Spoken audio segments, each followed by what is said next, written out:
And that was before Trump's ass said stuff like that. So yeah, don't travel with your animals. Yeah.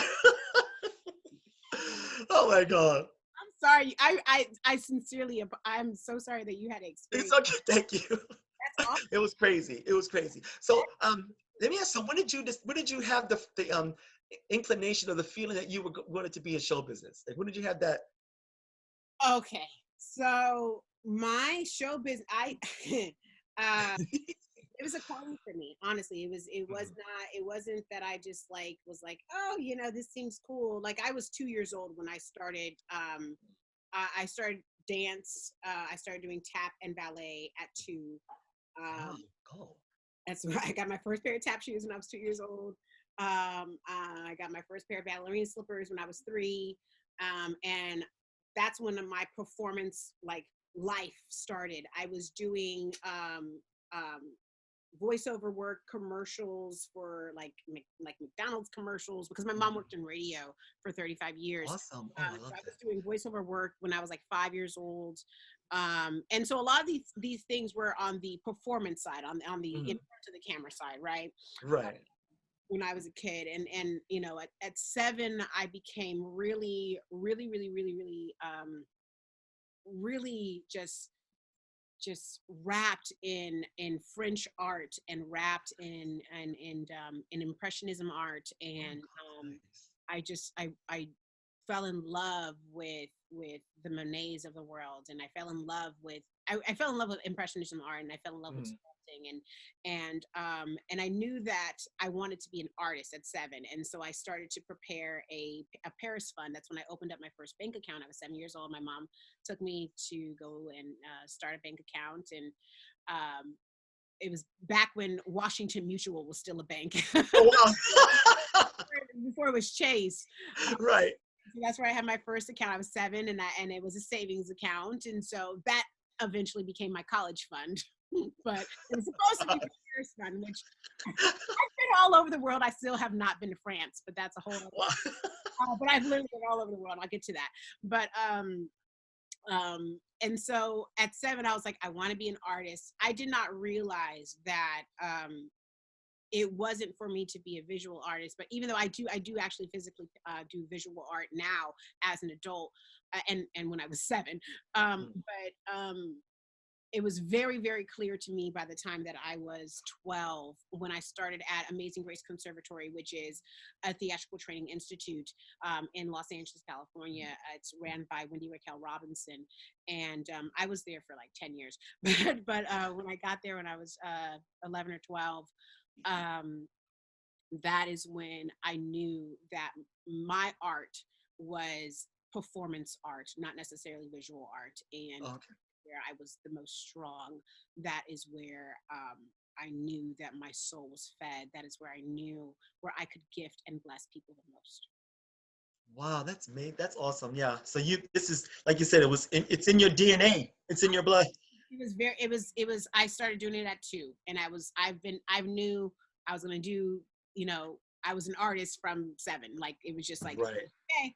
And then as I just got older, I just learned which craft of art I was going to further develop Right. and hone. And so, but I've always known that this was for me, that this was what I was doing, that this is what I was designed and put on the earth to do and called to do. And that I haven't wavered from that. Right. That's awesome. Yeah. I'm so glad you didn't, because we would not have met that day. That was a great, let me tell you, you saved me that day, because I was invited to that event, and the friend that invited me, she couldn't make it at the last minute. A friend of hers got really sick and she couldn't come. So I was there all by myself. I was there totally alone. And there was one man that I met online who was a friend of hers. I wanted to get away from this guy. I hope he doesn't watch this, because he was just getting on my nerves. I have to just be honest. He was getting on my nerves, and I work in this business. I've been here for 11 years, and I've been a stand-in for almost every black actor that has been in LA. Short and tall, it didn't matter. If I was there, but like I know I'm jumping around, but I was even Laverne Cox's hand double, because there was not one black female on set. Wow.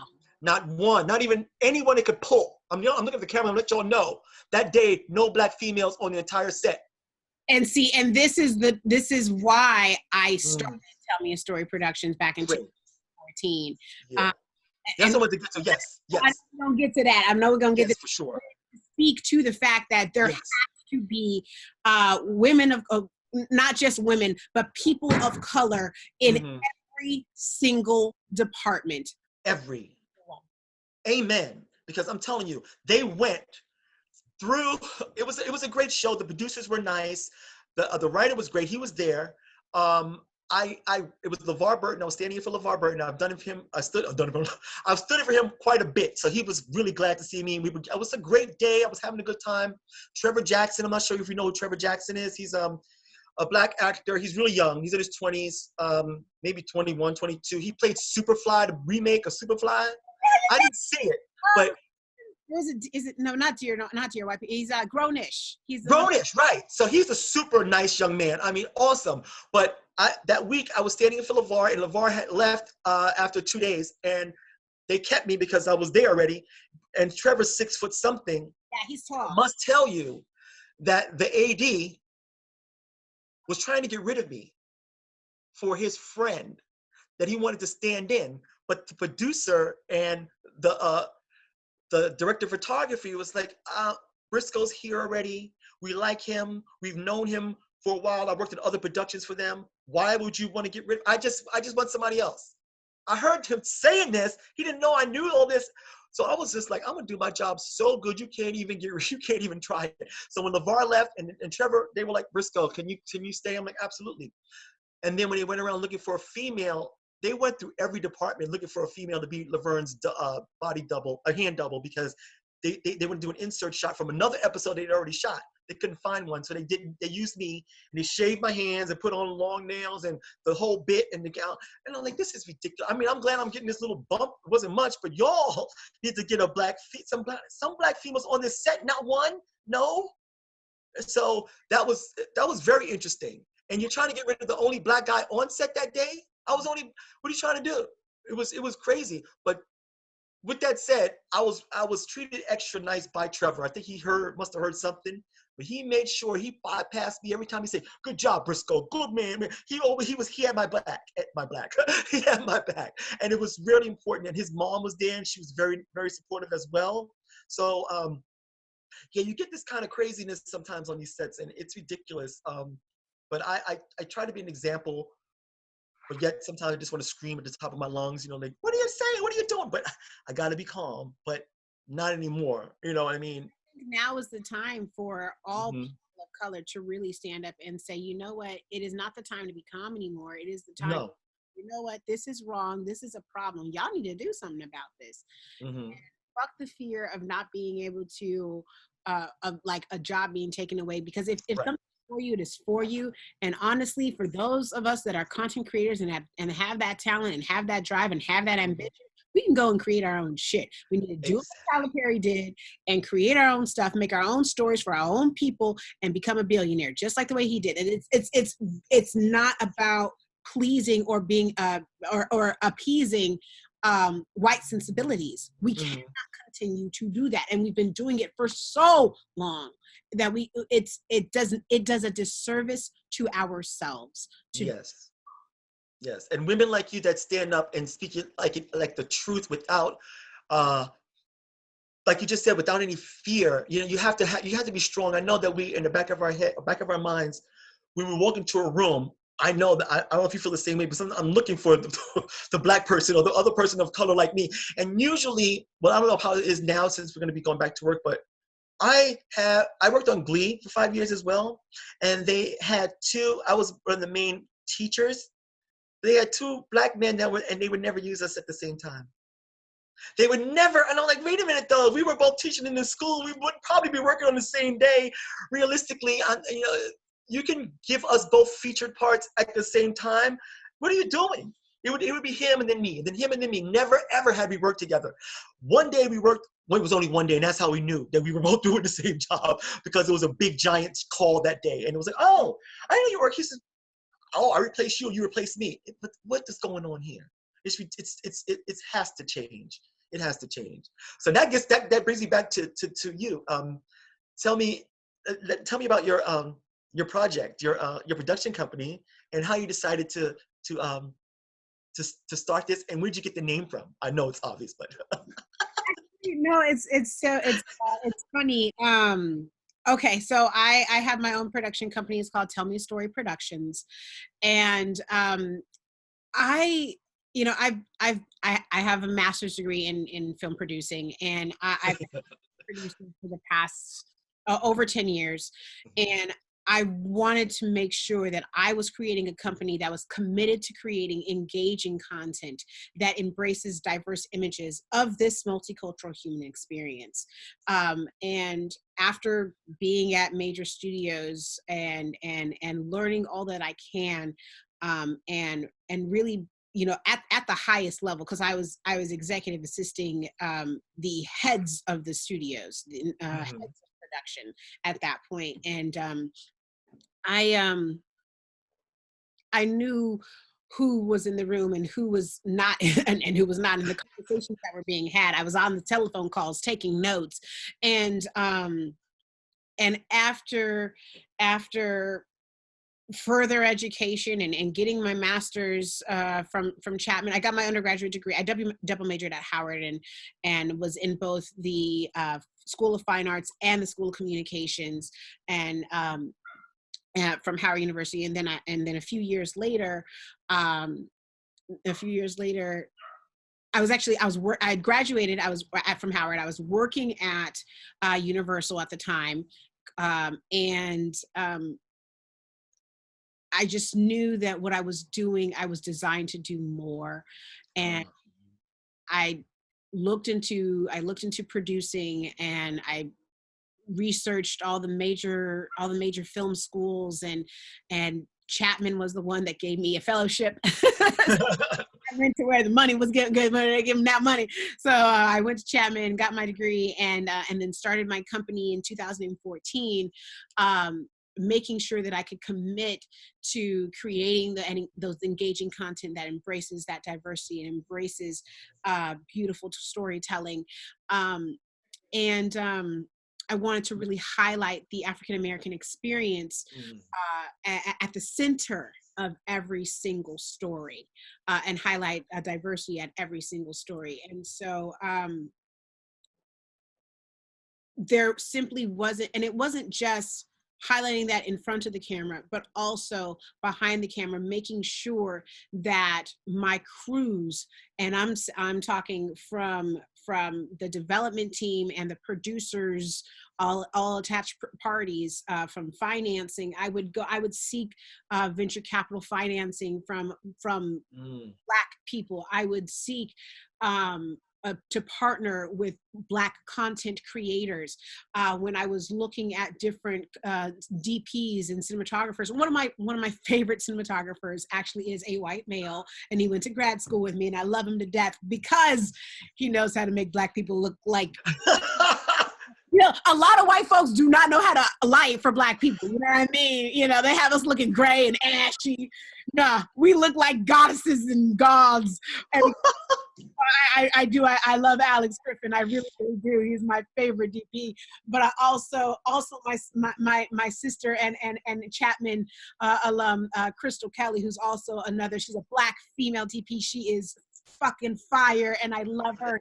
The two of them, those are my go-tos when it comes to the camera team. And with every single set that I go on, that I work on, I do my best to, if I'm not running the set, if I'm just working, because sometimes I also crew, and I'll like production manage on certain sets. And when I meet other people and I meet someone that is like in the sound department, it is so difficult to find a Black female sound person. And so I did a lot of research, and I am literally creating a database of female crew members, whether you are a cinematographer or a DP or a composer or a sound mixer or a sound engineer or a visual effects artist or a colorist or whatever it is that you do within your field. if you're costumes, if you're makeup, I have a database that I keep, that I maintain for those various departments. And then I make sure that on my productions that I am crewing for, that I go to that list first. I joined Women of Color Unite, and the JTC list. It's an organization that has over 1,000 members that are women of color that work within the film industry, and they you know, some folks are marketing specialists and PR agents, and some people are editors, and some people are producers and actors, and all those different types of things. And so there's so many, and some people are simply just executives that work within the business, development executives that work within the business. And so whatever part of the business that you are in, I want to make sure that I maintain a database so that I can reach out to those women, to those people of color. One of my favorite production designers, he's a gay Black man, Jonathan. Oh my God, just so freaking fierce. He just trying his ass off. And when I tell you he can put something together for nothing, Right. gave him a budget of $2,500 on one production and was like, make magic for me, please. And he did. Woo! Thank you. Yes. That's important. John Adams, I love him.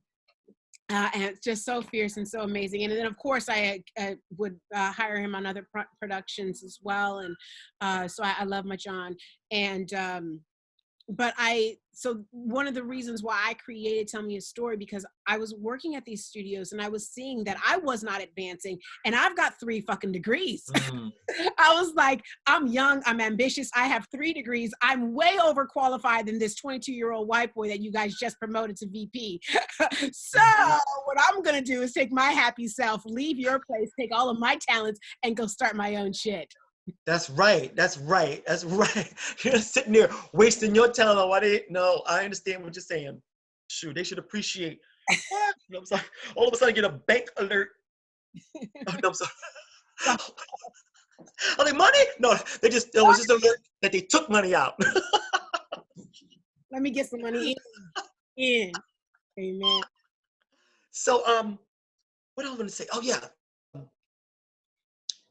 The day that we met, party, like I said, I was alone, and I bumped into you, and I said, I don't know what it is about you. You just had an aura about you that We were dancing. Oh, that's right, we were dancing, and I was like, it was such a good time. I'm like, right after, I'm like, I just like this young lady. I like her. So I was like, yeah, something about your aura just drew me to you there. And I was like, okay, cool. And we hit it off right then. And I really, and I had no idea how accomplished you were, and how I knew I could probably how fabulous you were just because you were standing looking fabulous and feeling fabulous. But that was a very special day to me, because that entire cast that was there that I got to meet, they were very lovely.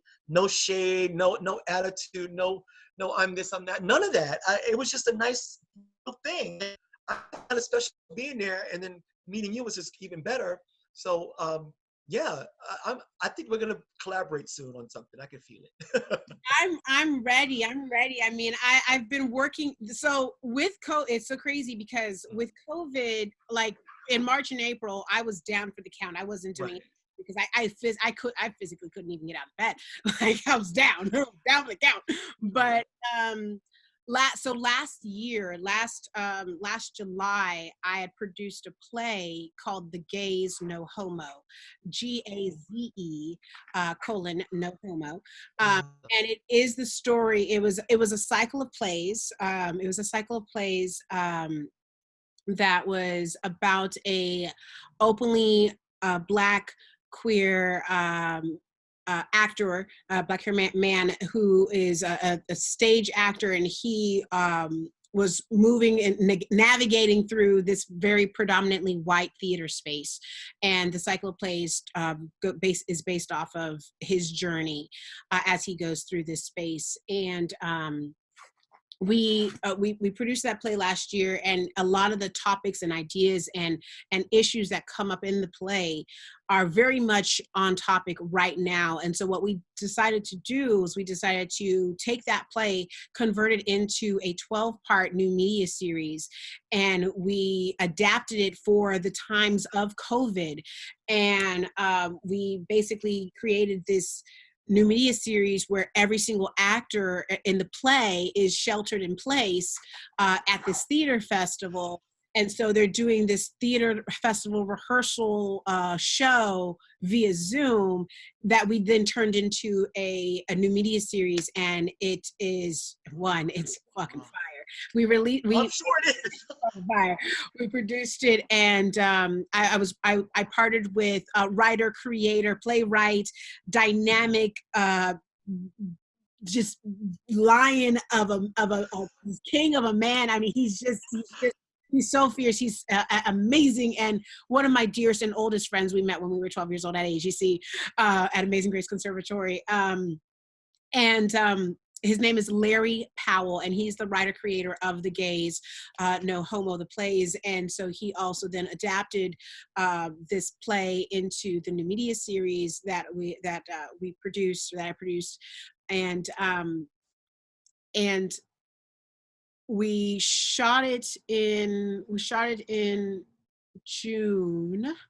I want to say we shot in June. So literally they said they gave us the okay, like SAG open, or not SAG, but the film industry opened up June 14th. We were already planning to shoot anyway. We were going to do, this new media series, whether the industry was open or not. We were shooting, because the way that we set it up and the way that we had organized, we pre-planned, everything to the T. We had equipment delivered and shipped. We had all of our shots organized in terms of how we wanted things to look, and we were going to shoot every single frame virtually. So no one was ever going to be in contact with another person, and so everyone could abide by state, county regulations in terms of being in proximity to one another.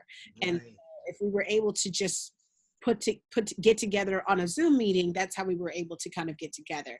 And so that is how we set it up, and that is what we did. And so we shot in June, and then we did a fierce edit turnaround, and we released in the last week of July and all of August. We did a 5-week release. So there's 12 episodes. We aired 2 to 3 episodes per week, along with an entire event around the episodes. And it's you can find it online at The Gays Series. You can go to The Gays Series on Facebook, on Instagram, on YouTube. You can go to thegaysseries.com and find all the individual episodes. So that was one thing that was keeping me majorly busy. June, July, August. Yeah, that's important. It's like you have to stay busy and